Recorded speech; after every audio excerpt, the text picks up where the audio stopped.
American adults following Jesus has skyrocketed. A religious renaissance has been brewing across the nation for a while, particularly among Gen Z men. 52% of teenagers were very motivated to learn about Jesus.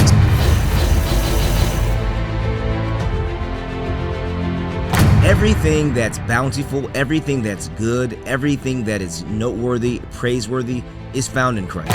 New generation in a very long time to be making the country more, not less religious. Why is this happening?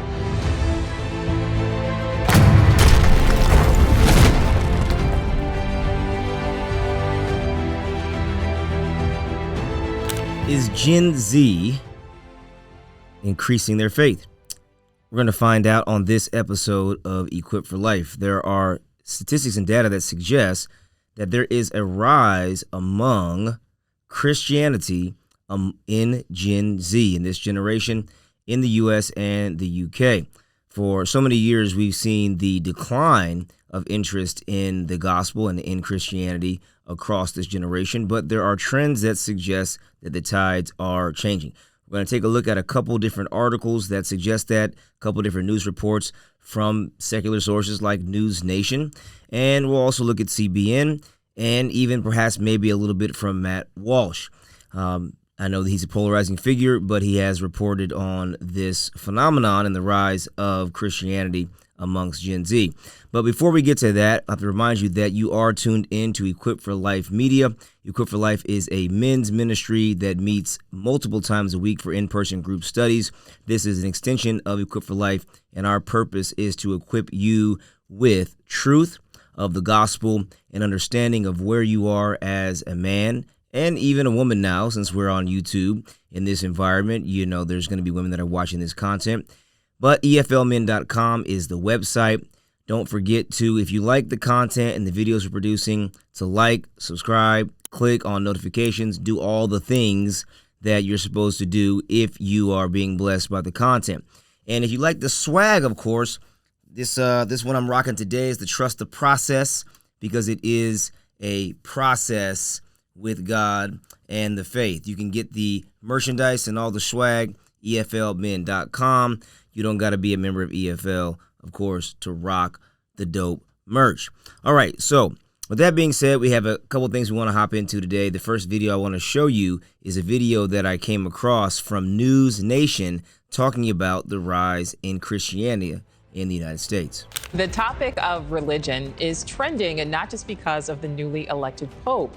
A religious renaissance has been brewing across the nation for a while, particularly among Gen Z men. These young men are finding their faith and outpacing their female counterparts, becoming more likely to attend weekly services than women their age. I think people are just really hungry for real peace, for real meaning and purpose, but really for peace. And especially in this world of technology, and busyness and stress and anxiety. The stress that we all live with, especially as young people today, is overwhelming. And there's only one thing that can offer like this real rest, this real peace. And it's not just scrolling, it's not just another Netflix show to binge. It's spending time in silence with God. And he tells you these things that you just needed to hear, and he just fills you up with love. I think that's one thing that's interesting to note. We're going to kind of get into this, that young men are seemingly the majority. And that's a good indicator to me, right? Because men should be leading the charge in that regard. Like, men have always been the priest and the pastors and the ones that have been entrusted with the things of God. And so it's a good sign that young men are finding a sense of hopelessness in the world, and the world is no longer feeding them what they need. One of the things that was interesting to me, too, is this doom scrolling. Technology has its pros, but on the con side of it is it's created this vacuum in which it just sucks in all of your attention. If you look at your average screen time, if you were to go right now on your device and look at how much you're consuming content and how much you are on your phone, I guarantee you it's 6 to 8 hours a day, some people if not more.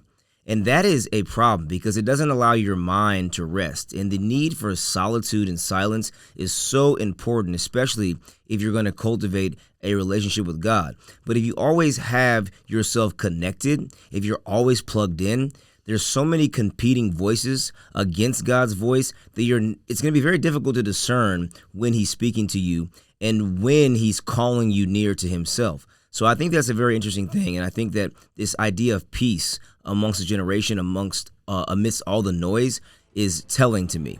These young men are flocking to Christianity, in many cases navigating religion with modern technology. Their smartphones opening them up to the world of worship. Ed Stetzer is a pastor and dean of Talbot School of Theology at Biola University and joins me live. Ed, thank you so much for your time today. In your opinion, is this resurgence really happening? Well, there's no question. We have more than one data source now that points to the reality that we see a renewed spiritual interest among Gen Z.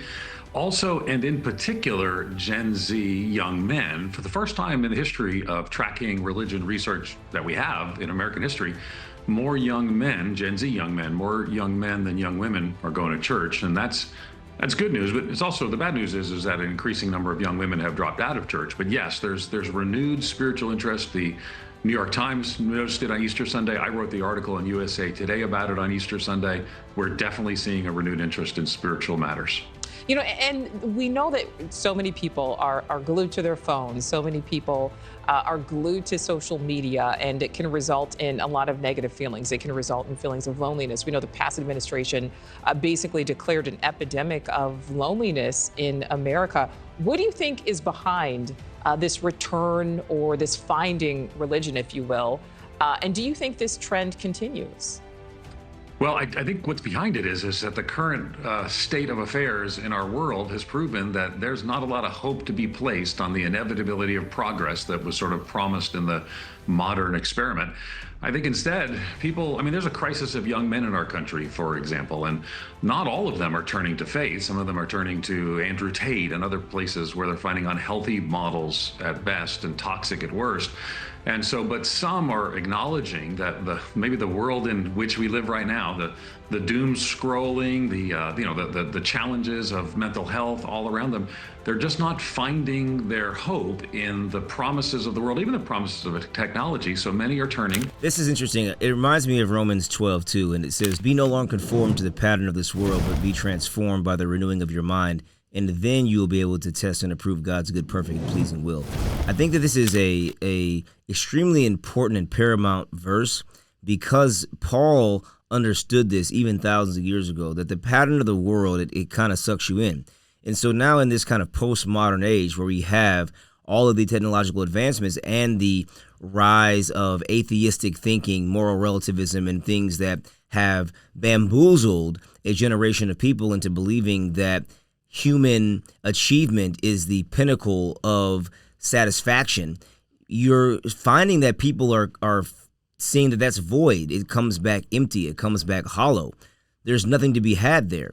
Once you get to the mountaintop of human achievement, you recognize that you're still empty. You recognize that you're still lonely. Where do you go to? And what's interesting is that we have more quote unquote social apps than we ever had in human history. I think that most people probably have on an average 5 apps that are social in nature, from Facebook to Instagram to TikTok to YouTube to X to Threads to Snapchat and whatever else is out there that you can consume on your phone. We have so many ways to connect, but yet we find ourselves so alone, so empty, and trying to fill the void with things that are just not actually satisfying our soul. Because you can please the flesh for a time, and you can please your desires for a time, but you're going to have to get filled back up again. And the only thing that I know that constantly fills is Christ. It's the living water. Good news of the gospel. As Christians, we would say Jesus' death on the cross for our sin and in our place, and they're trusting and following Christ, and that gives them a foundation different than the foundation they've been experiencing in the world today. It's not just in the U.S. too. I'm actually headed out next week to the UK. I teach at Oxford University twice a year. And there's significant shifts in the UK data, particularly among young men. The American Bible Society just put out a study. Again, young men engaging the Bible more. So I think as a person of faith, as a Christian, I'm hopeful that this leads to answer your second question, this leads to more than just a bump, more than just a temporary shift in the numbers, but actually leads to people hearing and responding to the good news that's found in Christ. You know, and Ed, so we're seeing this with younger men, you know, Gen Z men. But think about, you know, older generations, people, you know, who in theory are closer to the end of their lives, which is when many people tend to come back to religion. Why do you think we're not seeing this happen with older generations? And for whatever reason, we're seeing it in these young men? I think it's one of the questions that we're still trying to figure out. I think in part, people sort of have come to peace by the end of their life, the older stages of their lives, with here's what I believe or here's what I don't believe. Just historically, we know that young people are sort of trying to figure things out, and the young people today, Gen Zers, and we just had a graduation at Biola University, and you know, we saw all these amazing graduates walk across the stage, but I got to tell you, they're stepping into a world that's different than when I graduated, you know, 30 years ago. So I think the uncertainty in the world causes people to look to a more certain future and a more certain faith, and I think for many people that's found in trusting and following Christ. Man, that is so true. There is a verse in Jeremiah 29:11. It says, "For I know the plans I have for you, declares the Lord, plans to prosper you and not harm you, plans to give you hope and a future." And if you're going through life without having your foundation in Christ's teachings, you're really just kind of guessing. And where are you getting your information from? You're getting it from opinions of people around you, whether it be from parents or peers or friends or other individuals in society, and they're shaping the narrative of what your life should be. But if you're constantly pursuing and chasing after somebody else's dream, you're really chasing after the wind. And I think that at the end of the day, what people want is clarity. They want truth. They want to be able to know without a shadow of a doubt that they're moving in the right direction. And I don't know anything that gives you that outside of God's divine truth. And I think that this is really interesting for me because I was on the side of I don't think that there was ever going to necessarily be a revival in America. And I don't think that this is necessarily an indication of a mass exodus of individuals leaving atheistic and agnostic worldviews to coming over to Christ-centered thinking. But I do think that the trend of young men increasing in their desire to want to know more about God in the U.S. and the UK is definitely promising. And it is something that we can continue to pray for. And let's hope that also, too, that young women begin to follow this trend as well. Okay, so let's look at the next video that I saw. This is a CBN report talking about faith also skyrocketing as well amongst this generation. Number of American adults following Jesus has skyrocketed 12% since 2021. Why is this happening? Well, CBN's Billy Hollowell joins us now to discuss. So Billy, what struck you most about this report? Yeah, I think the thing that struck me about this report is that it lines up with a number of other reports that we've seen, right? It's not just one study saying this. It's the Pew Research Center. It's the American Bible Society is about to release research in the next couple of days that's going to back a lot of this and actually be very encouraging when it comes to Bible use, right? So I think the thing for me is like, wow, all of these studies are pointing to this broader move that currently, right now, and that doesn't mean it won't change tomorrow, young people and adults are moving closer to God, have more interest in God. In fact, back in January, there was another survey that said that 52% of teenagers were very motivated to learn about Jesus, right? That's more than half of teenagers who are saying, look, we want to learn more about Jesus. So obviously, I think the big question, right, is what is causing all of this? Why is this happening? And that's the thing that I think it's really fascinating when you start to sort of dig into that. All right, so let's get to that in a second, but I want to read something. It says, among Gen Z men, commitment to Jesus. This is, wow, statistics. Think about this. Commitment to Jesus jumped 22 percentage points between 2021 and 2025. Millennial men saw a similar spike of 18 percentage points. I don't think you can overblow how big of a deal that is. It's not 2 or 3, 22%. Billy, why is this happening? Okay, why is this happening? I have to throw one more thing out before I get into the why, because this is crazy. So Dr. John Plake with the American Bible Society, they're about to put their report out this Thursday. In their report, I was trying to get him to kind of tell me, like, what data do you have? He was basically saying what you just said, it's among men, but that some of the people who were most opposed to reading the Bible are now actively pursuing the Bible. So the people that were in the camps of like, oh, I don't ever read it, I'm not interested in it, that they're starting to read the Bible. What's interesting about that is it's not just like, oh, I'm a Christian, which we could all say like, oh, I'm a Christian, I believe this. It's actual action. It's reporting action of wanting to actually do something that proves you're interested in faith. So, wow, that's amazing. This idea of the firm foundation, right, is that the world offers you a lot. And it gives you things that, again, are just hollow in nature. And Jesus said this in Matthew chapter 7, 24 through 29, when he talks about the wise and the foolish builders. And he says, therefore, everyone who hears these words of mine and puts them into practice is like a wise man who built his house on the rock. The rain came down, the streams rose, and the winds blew and beat against that house. Yet it did not fall, because it had its foundation on the rock. But everyone who hears these words of mine and does not put them into practice is like a foolish man who built his house on sand. The rain came down, the streams rose, and the winds blew and beat against that house, and it fell with a great crash. One of the things I love about this is that if you look in this particular parable, in this analogy, is that the rain and the wind and the storm came against both houses, right? One man built his house upon sand. One built his house upon the rock. The truth of the matter is that you're building your life on something. You're building your life around ideas. You're building it around beliefs. You're building it around things that people have taught you, things that you've picked up from society and culture. And a lot of times that you see people are going along the ride. They're going with the wave of society and culture. And they don't want to be independent thinkers. They don't want to go against the grain. But Jesus' teaching causes you to go against the grain of what the world is doing. It makes you stop and pause and reflect on, am I truly building my life on something that's a firm foundation? Or am I building it based off of emotions, how I feel, what feels good at the time, what sounds good at the time? And I think that what especially young men are seeing is that chasing women is not the way. It's coming back void. The career path and trying to chase money is not the way. Even where there is benefits in physical form and building up yourself, that's positive, but it's not going to bring you ultimate contentment and fulfillment.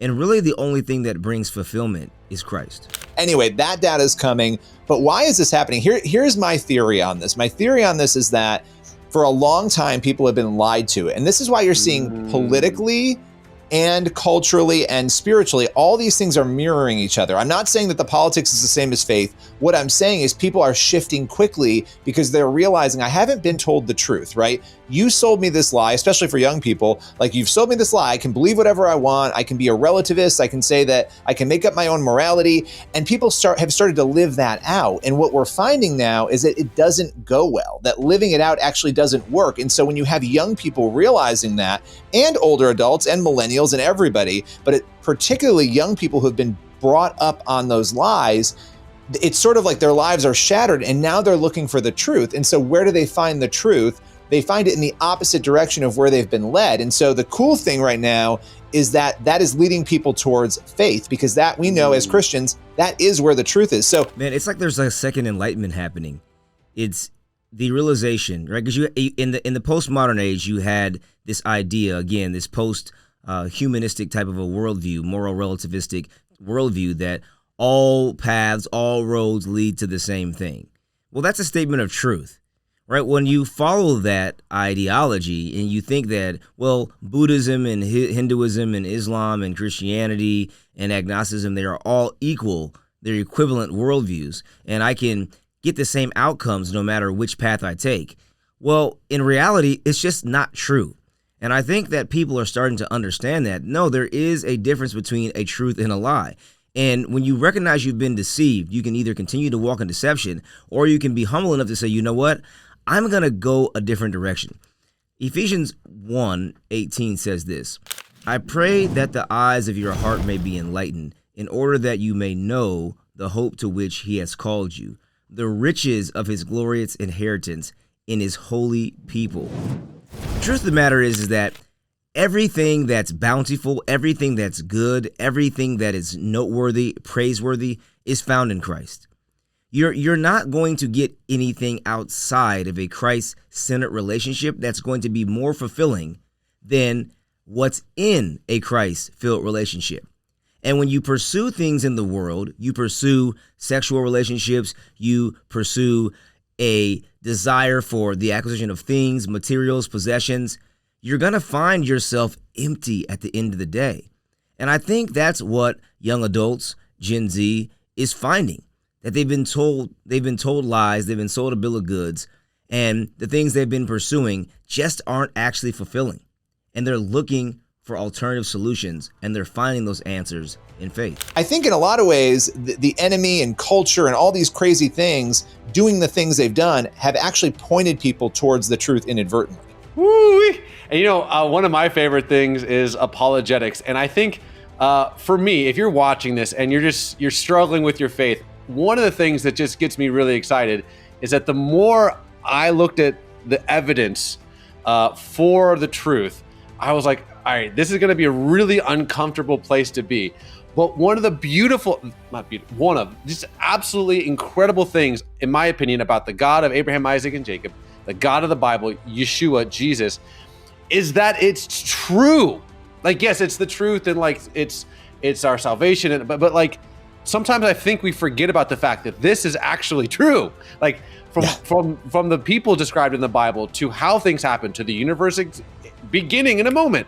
Like, you have all of these things that line up with truth, the evidence for the resurrection of Jesus, these archaeological finds they find every 5 seconds in Israel. And so when a lot of these other worldviews are kind of crumbling because it's like, built on sand, frankly, our faith isn't just the truth and like yes, it's the truth, but it's also true. And to me, I think that a lot of people in this next generation don't want the smoke screens, don't want the lasers, don't want the like hyper exciting church experience, which kind of I grew up with in the millennial 15, 20 years ago. You go to church and it's a rock concert. I'm not knocking that, but young people would prefer, hey, guy up front just hitting them with the truth. That's what the next generation wants. And I think the truth, aside from the facade, aside from, again, not knocking it, but how America has kind of constructed the church in all of its intricacies and weirdness, again, not knocking it, you strip all that back and you're just like, who is Yeshua of Nazareth? And I think when you remove the facades, Jesus penetrates even the most hardened of hearts. Man, that is so good. Life without God is life without meaning. You find purpose in God. Jeremiah 32:19 says this, great are your purposes and mighty are your deeds. Your eyes are open to the ways of all mankind.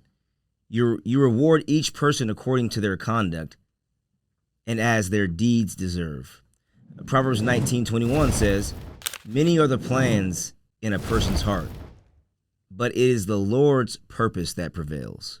It's the Lord's purpose that prevails. And for me, what I have found along this journey is that I've thought and believed a lot of things over the years that I assumed were true, assumed were right. I listened to advice from people. I took that advice. I followed that advice, and where it led me was a dead end. And I made a decision. I can either continue along the path or I can reverse course and find the truth.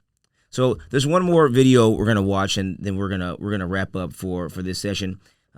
Again, if you like this video, subscribe, like, share, do all the things, and let's hear what Matt Walsh has to say.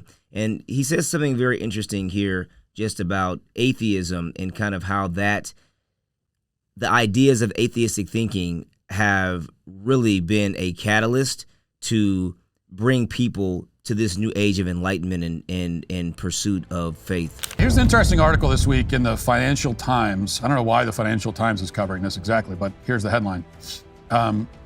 Finding Their Religion, Why Gen Z Are Turning to Faith.